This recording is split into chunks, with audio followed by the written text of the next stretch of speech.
Warning. This episode does not have Sonic. Oh, starts leaving. It does have Bunnie being hot. We're back! See, aren't you people happy that you stayed? Bunnie stood in the center of the dojo, deep in concentration. Her eyes were covered by a blindfold, but she had the impression of many figures around her. Her body tensed in anticipation of an attack. Then, it came. Bunnie sidestepped the first attacker, landing a single shot to the back of its neck. Two more rushed her, grabbing her arms as a third tried to punch her midsection. Bunnie brought up a knee to block the punch, then lifted her foot into his chin. She did a quick backflip, freeing her arms and flopping those who did it to their backs. Another figure approached from above with a double foot drop kick. Bunnie grabbed the feet and swung the attacker around, knocking down a couple of others before bringing it down. The final attacker standing lashed out with a high savate kick. Bunnie grabbed the ankle and dropped it into a split, punched at the figure's groin. Ooh! A small whimper of pain sounded from her attacker. It had stopped in less than a hair's breadth from making her attacker a permanent soprano. Bunnie smiled and withdrew her fists, letting her attacker go. She brought her legs together in front of her and rolled to her feet. Spattering applause broke out. Bunnie reached up and pulled off her blindfold. "What is the blind fight like?" she said, looking around at her class. "There are going to be times when you or eyes are useless, so you have to rely on your senses to guide you. I hope I didn't hurt you all too much." Antoine stood next to her, slightly hunched over.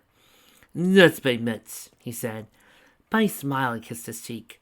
"All right, bring up the players and practice your blocks." She bowed to him and clapped her hands once.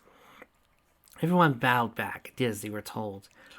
Bunnie walked amongst the pairs, watching them carefully. "Block with the forearm, not the wrist," she told one animal. "It's hard to break bone like a joint." Antoine walked with her, listening to her advice. "You are quite impressive," he whispered to her. "It's more than I said on." "I know, that is." "Okay, what is it with you and Southern girls?" "Trixie, I'm from the South.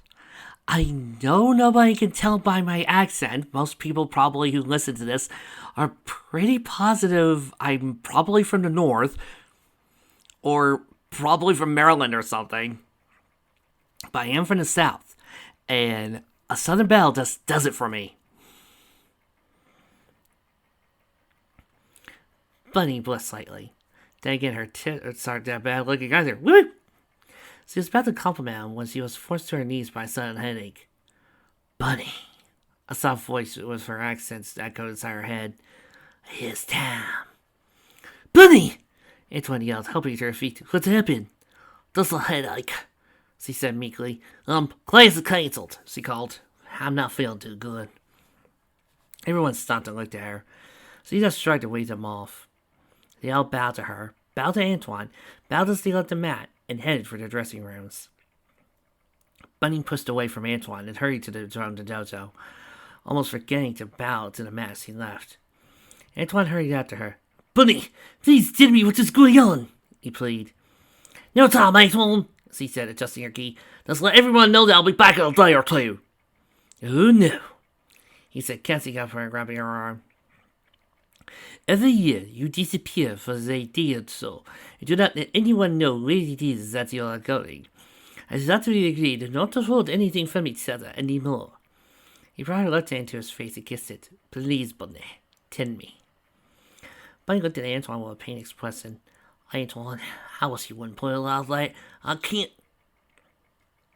"If he is your chosen one, then I may come with you," a voice said.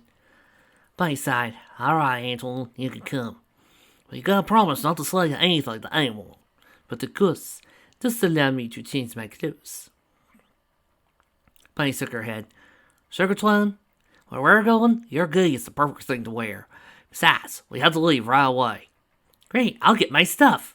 "Your sword will be the only thing that you need." Darn it, we haven't advanced the beam sensors to leak yet." Antoine scratched his head, but followed her to her hut. "I am in here, you must leave." "We are here. Because this is where our journey must begin, Bunnie explained. So he reached under her bed and pulled out two scabbards with swords. One of them had a white hilt with a round crossbar, while the other had a black hilt with a square crossbar. Both blades were curved and had tassels hanging from the hilts. Bunnie slung the black-hilted sword across her back and strapped the white-hilted one across her waist. Scimitars? So he walked to the center of her hut and bowed. So he tapped the wooden floor 3 times. To Antoine's great surprise, a trapdoor lifted, showing a staircase leading underground. But hell! Bunnie smiled. Let's tell him to lead us where we're supposed to go, and we'll disappear once we are there. Afterward, he'll only appear to bring us back. Antoine nodded, a little uncertainly. It's just you may need to do. He said, lead on, wherever you are going. Oh, great. Don't tell me. Does this mean that the Mortal Kombat tournament has started as well? Oh, God. Bad enough we have to deal with the race for the emeralds. Now Mortal Kombat tournament? That's it. Putting on the Planeswalker ring, I'm leaving and never coming back. And Bunnie smiled again and kissed his cheek. So he started down the stairs, and Antoine followed close behind. As soon as they reached the bottom of the staircase, the trapdoor closed, leaving them in darkness. Antoine felt around for the wall and bumped into Bunnie. Hi! Then Antoine realized where his hands were. Hey, is this? He stuttered, his accent returning with full force. Die Wirklichkeit still out in the kleine Töpfe to hold on to. Bunnie took his hands and put him down at his side. Calm down, Antoine, he said. You just got me by surprise, that's all. Let's give it a couple minutes, your eyes will adjust. Antoine nodded nervously, wiping his brow with the back of his hand. In a few minutes, the tunnel did seem to grow brighter. First, Antoine thought it was his eyes adjusting to the darkness, but did he notice a soft glow coming from the walls of the tunnel? Oh, so this is a secret tunnel! Secret tunnel! Bunnie smiled, and Antoine was surprised at how well he could see it. A glow of fungus, I think, she explained. Then again, where we're going usually has no explanations to offer. Where exactly are we going? Bunnie didn't answer. Instead, he just started walking down the tunnel. I guess I will find out when we get there, Antoine muttered. He hurried to catch up with her, and they walked side by side in silence for the length of the tunnel. They didn't walk very far, so Antoine thought. When they came to another staircase, Antoine looked confused. But we could have not walked more than the distance it is to Sonic's hut, he protested. Bunnie smiled again, climbing the staircase. As he reached the top, she pushed and opened another trapdoor and walked through muted twilight. Antoine climbed the staircase and looked around in wonder. The tunnel had led them to a forest, every bit as dark and deep as the Great Forest. But he instinctively knew it wasn't. A strong feeling of peace washed over him, as much as it did whenever he was in Sanctuary. Where are we? He whispered. Bunnie did not answer immediately. A peaceful, happy look had come over her face. Her eyes glimmered, reflecting the colors of the twilight sky. She looked completely at ease and content. I'm home, she whispered. What? Antoine asked. Bunnie started walking down a path Antoine had not noticed until then. He walked behind her, not daring to say anything more. In a moment, they approached a ring about 10 stones placed in the ground at even intervals. Antoine shivered involuntarily. They looked like headstones. Does Uncle Beauregard know about this? You seem to be a far, far way south than what Uncle Beauregard's probably expecting. Bunnie walked to the nearest one and kneeled down in front of it. Honor Regenslaster? She said respectfully. How come? A ghostly form emerged from a stone. Strangely, Antoine wasn't frightened by this apparition. He was comforted. He watched in awe as the ghost took shape and received a shock. It looked almost exactly like Bunnie. The only difference Antoine could immediately notice was that the ghost's eyes were black and slightly slanted. The belt she wore with her gi was a deep reddish color as opposed to Bunnie's black. Welcome, Bunnie, the ghost said with an accent more resembling Donovan's than Bunnie's. Wait. If she's speaking with that type of accent, And she's supposed to be from the Japan/China part of Mobius. Then, oh my god, she's an Osakan. Which means I don't have to change my accent much. Gotta love being from Osaka. I am Tamara Edron, the first of our line, and I welcome you to our sacred land. It's a honor and a privilege to be here, Bunnie said, bowing. Tamara bowed back, then looked at Antoine. And who is this that you have brought to our burial grounds? Bunnie smiled. This is Laquan de Colette, a failed freedom fighter, my betrothed. Step forward, Antoine. Antoine walked beside Bunnie and bowed. It is a pleasure to meet you, he said respectfully. Does anybody else find it weird that these guys seem to be way better doing Antoine and Bunnie than they are doing Sonic and Sally? Tamara bowed to him. How much has Bunnie told you of our history? Nearly nothing, Bunnie answered for him. When I fought against Robotnik and Snowflake, there hasn't been much time for it. Tamara nodded. Come, Bunnie. The time has come for you to complete your training. Antoine, you must remain here. She indicated a stone bench that stood inside the circle of headstones. Antoine nodded and sat where Tamara had pointed. Bunnie unstrapped the sword across her back and held it to Antoine, who accepted it gratefully. Take care of it for me, Secretary, she said. I'm ready, ancestor. Tamara nodded and floated away with Bunnie falling close to her side. Antoine watched them go, frowned thoughtfully.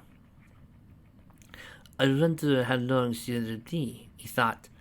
Another form rose from a different storm, coalescing into a familiar form. Hello, Antoine, the form said. Is that you being you, Ranta? Antoine asked, surprised. What are you doing here? Rhonda smiled and sat down next to Antoine. She was very similar to Bunnie, more so than Tamara had. When Robotnik took over, I was nearly crushed under a wall trying to protect my family. It was a good thing my granddaughter was with you, or she would have been captured as well. Antoine noted, and Rhonda continued. Anyway, the same tunnel you used to get here showed up underneath me, so I followed it. Tamara told me I was dead after all, but that her powers had enabled me to come here to gain my eternal rest among my kin. I was 10th of our line, and Bunnie is the 12th. Bunnie's mother would have been here too, but she was robot-sized. Sure she was! I just believe you. I mean, after all, we've already covered that Bunnie's life in the comics and most fanfiction is nothing but pain. Antoine nodded. I am sorry for you, because you are no longer alive. It's grateful that you have found rest. He looked at the ranks that Bunnie had gone inside. Do you think they will be gone long? Rhonda smiled. In her youth, Tamara developed a fine style that was equal to never seen on Mobius. No one could counter her moves, but with this style came a great responsibility, for certain aspects of it were quite lethal. Oh my god, she's going to become a shuttle fire. Chains! Oh my god, she's going to learn how to go no can. Chains! Oh my gosh, she's going to become a Batosai! So Tamara swore to keep this knowledge hidden from any who might misuse it. In time, Tamara married and bore children. When her eldest daughter came of age, she brought her here and began to train her in the martial arts. It had been for centuries. Each mother would bring their eldest daughter here to train and to meet with their ancestors. But when Robotnik took over, and my daughter was captured and roboticized. Let's go with that. Tamara deemed that Bunnie would have to come here of her own volition. When the time draws near for her lessons, Tamara sends her here telepathically. I still remember the first time she came here. We were so happy to see her, and she didn't want to go home. Rhonda sighed. But then the next year, we saw what horrors Robotnik had wreaked upon her body. But it didn't stop her. She just kept growing stronger and stronger as the years passed. Antoine nodded a little uncertainly. Rhonda laughed. I'm sorry. I didn't mean to ramble. To be honest, I don't know how long they will be. Of all her descendants, Bunnie is the first that Tamara has judged worthy to learn the ultimate techniques. Since none of us have ever learned them, we don't know what it involves. Just be patient. Well, we in the Hotoko no Ken fandom call it Muso Tensei. Very well. But what did I do in the meantime?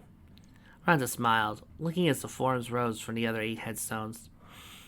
Oh, I did not think you would be bald, for we have questions to ask about your relationship with Bunnie. Antoine sighed to forms worriedly. I am thinking I am in way over my head. Bunnie followed Tamara deep into the forest, almost as silently as a ghost. I've seen you regain your normal limbs, Tamara spoke. I know science, Bunnie answered. I can actually switch back and forth between robotic and normal now.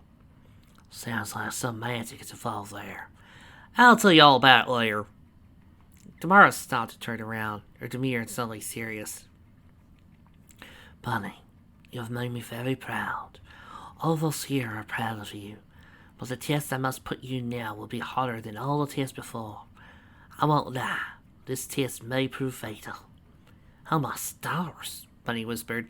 I had no idea. Tamara nodded grimly. There is no shame in turning back now. You're the first of our line to come back this far to save me. But know that once you make your decision, you cannot turn back. Why didn't you tell me this before? None of the others know. And I fear they or your Antoine might influence your decision some way. The choice must be yours if it is to be the right one. Bunnie slowly sat down across her legs, dusted her sword so it lay in her lap. If I go along and pass these tests, what will I learn? Tamara sat down next to her descendant. The techniques you may learn this day are extremely dangerous, not only to an opponent, but to you if you miss them. I will teach you how to paralyze, cripple, and even kill with a single blow or touch. Oh my god, she is gonna learn how to go no Ken! Fucking sweet, Bunnie! Cleo, I don't think I could ever bring myself to kill someone. I thought the same once. Then came a day when the lives of my husband and daughter were threatened. I didn't care about myself, but I could not die. Well, that story we'll keep for another time. No, go ahead. We have that. We have a long time. We could be right here. Bunnie, it'll take the utmost discipline not only know these techniques, but know when to use them. If you don't think you can handle the responsibility, I'll understand. Bunnie lowered her head. I could either risk my life to learn how to kill another, or to return home and always wonder if I could have. She sighed like Tamara. I'll have to go on, if only to know that I could learn them. If I pass this test, then I'll decide whether or not I want to learn them. Tamara smiled. A very wise answer. And so answering, you have passed the first part of our test. Come, Bunnie, and let us see if my faith in you is justified. Bunnie stood about. I'll do my best to see that it is. Wait. Hold it. Trixie just thought of something. What? Bunnie is learning ancient techniques from her grandmother, correct? Yeah. Bunnie is Southern. Yeah. Applejack is Southern. Yeah. In Fall Starfleet, you had Applejack learning ancient Earth pony technique from her grandmother. It's kind of a tribute to your own grandmother. Yeah. Are we sure that this fiction and most of Sonic didn't influence you in some way? Trixie, Sonic and apparently Naruto and Fullmetal had always been influencing my writing style in some way or another, and Rurouni Kenshin. And considering that Applejack and Bunnie are very similar, yeah, I wouldn't be surprised if Fall of Starfleet decided to use little bits of Bunnie here and there to make Applejack into her. Speaking of which, you see, fandom? This is how you make Applejack awesome. Just take what's being applied to Bunnie and apply it to her. It's very simple. Tamara gestured and the crowd shook. Bunny's eyes widened as she saw skeletons emerge from the ground. Each one varied in height and species, but all had a fire burning in their eye sockets. They were all grotesque color, somewhere between white, gray, and green. These are the remains of those who tried to bring ruin to this place, Tamara explained. They were once defeated by the spirits here and now. You must do the same. Bunny nodded and drew her sword. To show your discipline, you must not allow any of their blows to land on you without striking a blow yourself. Tamara cautioned. Begin. Not allow any of their blows to land on you without striking a blow yourself. So, hit them as he would you? Bunny adjusted her grip on the sword and watched as the skeletons surrounded her. They all wore tethered armor, and their swords were rusted almost to the point of crumbling. But Bunny knew that even these swords could cut her as easily as a newly sharpened knife. And even more telling, one skeleton slashed a tree and ran so fast, seemed to collapse in on itself. So he wasn't keen about these being deadly, Bunny thought. She turned around slowly, looking for the one who would be first to strike. A skeleton rushed at her, sword swinging.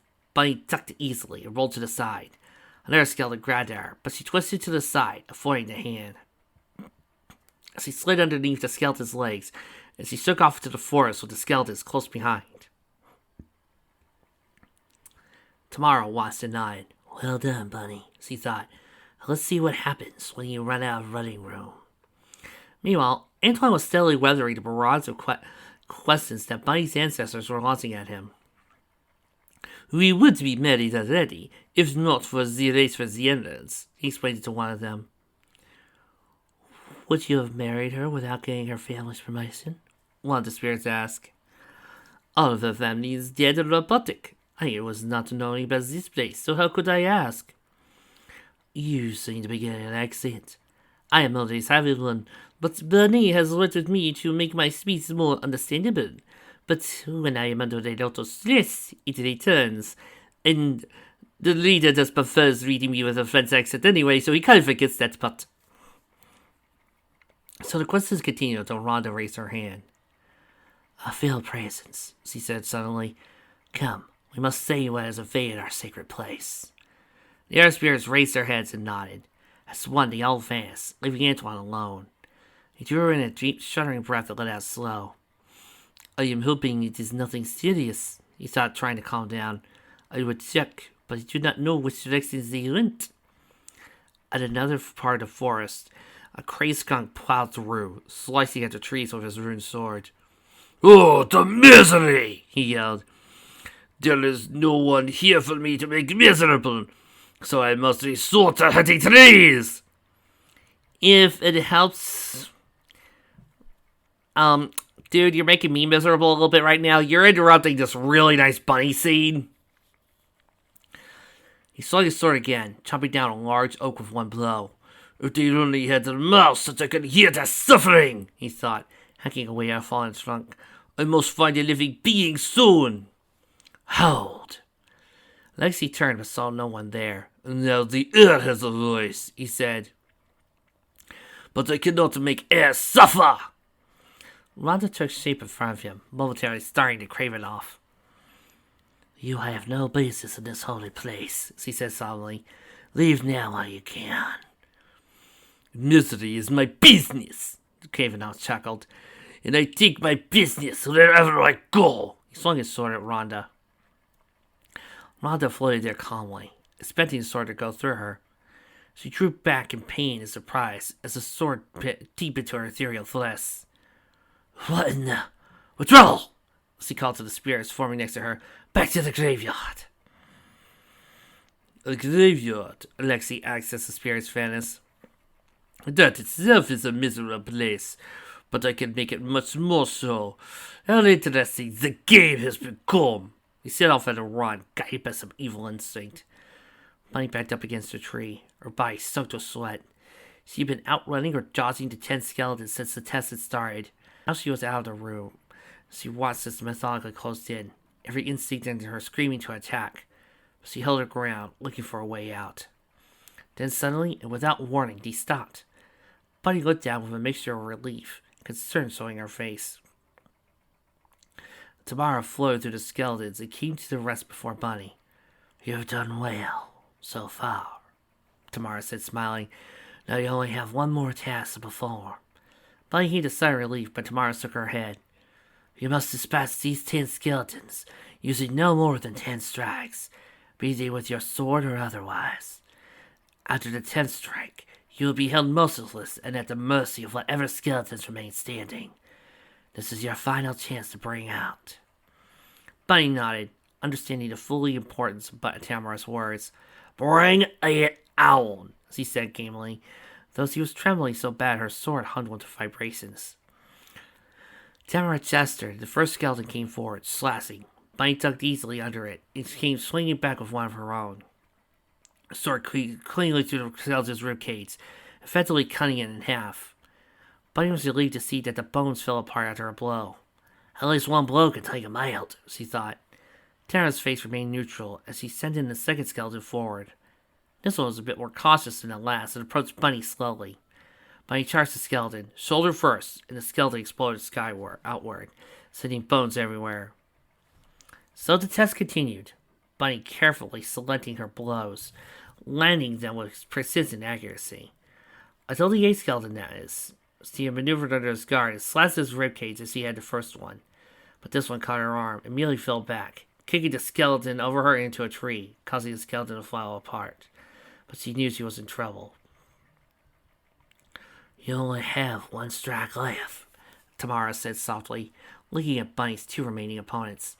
"Understand I cannot stop this now, no matter how much I wish to." Bunnie sighed. "It's out of your hands," she said. "Let's finish this. If I'm going down, I'm going down my way." She reached into her gi and drew out a strip of cloth that she used to blindfold herself. She seized her sword and assumed a fighting position. She listened carefully for the scraping of bone against bone as the next skeleton closed in, but in the background she heard the same sound from the final skeleton as it waited. Suddenly it became clear. She charged the skeleton and jumped, past it, glanced out her leg, striking the skeleton cleanly and taking it off. But she did not stop there. Her body was immediately paralyzed as her blow was struck, but she led in such a way that her momentum carried her to the final skeleton. The skeleton crawled over the creep, defeated. Bunnie stood up, feeling the paralyzed state and end. She tore off her blindfold and faced Tamara. "Well done, Bunnie," she said, falling over and hugging her. "You handled that better than I could have expected you to." Bunnie smiled and drew in a deep breath. "I knew if I didn't take them down both at the same time, I was a goner. Let my gamble paid off." Tamara took Bunnie's hands in hers and looked into her eyes. "Child, you have proven beyond a shadow of a doubt that you are worthy of this knowledge. Have you decided to accept it?" Bunnie looked down for a moment. "I still don't know if I can handle the responsibility," she admitted, "but y'all have put so much faith in me, I feel like I'd be dishonoring you if I didn't accept." "I think you overestimate yourself," Tamara said. "I believe you're far more than you believe yourself to be." She closed her eyes and her hands started to glow. Bunnie caught her breath in surprise, then realized Tamara was literally putting the knowledge inside her mind. She too closed her eyes and prayed silently that she was worthy of such knowledge. Antoine waited impatiently for Bunnie to return. "What is taking her so long?" he muttered. "I hope she is all right." He looked around dejectedly and was startled by the sudden appearance of Rhonda next to him. "Rhonda, what is the matter?" he asked, seeing her worried expression. "There is a strange thing in this forest. He's got this sword that can hurt us," she said, showing her arm. Antoine shook as fear coursed through him. "The Kievanov has come even here?" he muttered, trying to calm herself. "Rhoda, find Bunnie and Tamara. Tell him about the Kievanov. I will try to delay him as much as I can. I just hope I can do as good as Bunnie does." Rhonda nodded and disappeared. Antoine was vaguely aware of being watched by 8 spirits from the trees. He felt a tingling in his arm and rubbed it, feeling it grow metallic beneath his fingers. He drew the sword Bunnie had given him and waited for the Kievanov to appear. He didn't have long to wait. Within seconds, the Kievanov walked out from the surrounding trees. He looked up, saw Antoine, and smiled. "Well, it looks like the friend of my enemy, who is also my enemy, shall suffer in this place." Without waiting for a response, the Kievanov ran towards Antoine and attacked. Antoine waited until he got close, brought his sword quickly. How are you knowing that I would be suffering? Antoine asked coolly. Perhaps it is you who will suffer. Kavanaugh smiled and stopped. No, let's see if you know how to play, he said. He swung his sword at Antoine in an uppercut motion. Antoine dodged the slash and stuck Kavanaugh in the mouth with the hilt of his sword. But the Kavanaugh struck again, not even feeling the blow. Antoine dashed the downward slash and stopped the blade and grinned at the Kavanaugh. Interesting move, no? Antoine asked. Lexi grabbed for Antoine's throat, but Antoine brought up his sword, slicing into the skunk's hand. Lexi roared in pain and backed up, letting go of his sword. A little pain for me, he said, looking at Antoine darkly. The ruined sword lit up with fire, causing Antoine to back up. A lot of misery for you, he exclaimed as the sword flew back into his hand. Bunnie opened her eyes and wavered a little bit, overwhelmed by all the knowledge that she now had. It's amazing, she whispered. And deadly, Tamara said. Don't ever forget that.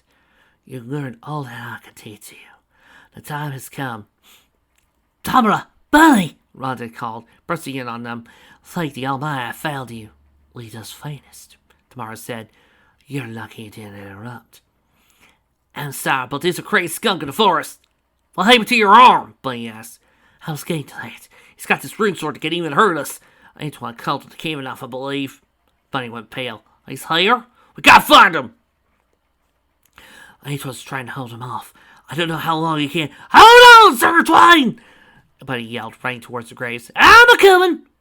She may need our help, Tamara said, and Rhonda nodded. We better get back. Antoine barely had time to set himself up before the Kavanaugh crushed him, one sword slashing through the air. Antoine backed up, blocking the onslaught as best he could. At one point, Antoine managed to sidestep the Kavanaugh and struck him with a furious talent, using his robotic arm. The Kavanaugh rolled to his side, clutching his throat. How does it feel? Antoine asked, fencing on him. How does it feel to know fear? But the Kavanaugh was waiting for him. He jumped up and grabbed Antoine by the throat. I don't know about fear, he said, squeezing Antoine's throat. But I do know that your participation in the game. His eyes turned bright red and now ends. Antoine slashed desperately at the Kavanaugh's arm, but had little effect. He sunk down to his knees, almost shut down by the Kavanaugh. He grabbed onto a leg, trying to get the Kavanaugh down, but it was no use. As a last resort, he brought up his arm between the Kavanaugh's legs, striking his groin with his robotic arm. Lexi held Antoine to his feet, not even feeling the blow. Just as your friend discovered, he said, lifting Antoine above his head. That does not work! He slammed Antoine down hard, nearly breaking his neck. Antoine struggled against the Kavanaugh's rough grip, but felt himself slipping into consciousness. His legs felt like they were going to explode if he didn't draw in breath soon. That Bunnie, he thought, tears wrung from his eyes. Just then, the Kavanaugh was hauled off Antoine roughly. Antoine rolled over, clutched his throat, gasping for breath. As the haze cleared, he heard a very familiar voice said, You come to my family's sacred place, tried to disturb their rest, and kill my boyfriend! Perish, you demon! Bunnie! Antoine realized. He tried to call out a warning to her, but all his body could do was to regain his breath. The Kavanaugh smiled as he pulled himself out of the trunk of a tree. So, it is the damsel who saved the knight in distress, he said, chuckling. What a pity that you will both die. Invincible, last door, champion. Bunnie slashed at the Kavanaugh, but her strikes had little more effect than Antoine's head. Finally, she seized her sword and attacked her with her hands and feet, dodging his blows and landing her own whenever she could. The Kavanaugh couldn't touch her, but she was landing a blow on him. Fortunately, that was the only angering the Kavanaugh. The Kavanaugh wasn't tiring, but Bunnie was. The blow she was landing was having a questionable effect on him. You're a nothing, he cackled, swinging his sword like it was a feather. Bunnie tried to dodge strikes, but as he had been doing, only now she had the energy to dodge. Soon she wouldn't even have that.